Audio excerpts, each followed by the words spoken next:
when you do recommend a mantra, is it typically one that you're working on at a time, or could you combine many at once? So typically what we recommend is for somebody to have one practice that they're doing on a regular basis. And the reason for that is that you're trying to create a resonance with sound. So there's actually a process of brain entrainment that happens when you're using a sound on a regular basis, which essentially means that your brain starts vibrating at a specific frequency in response to sound. So just like any habit, when you're doing it over and over and over, you actually start to, create particular biochemical and neurochemical patterns in response to that habit.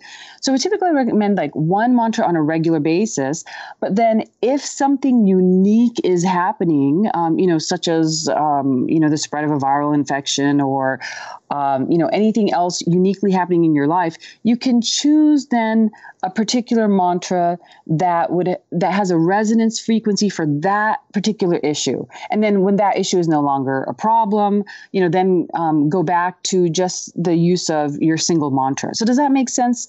That makes sense. Yeah. It's just, I kind of look at it as, when you're dressing, you always have certain article clothings, underneath that you're always wearing. But then, on the outside, you can change, your outfit depending on your needs of the day. And so mantra practice are kind of like that. You have certain basic articles that you are using on a regular basis, but then there's other aspects that you can change depending on your needs.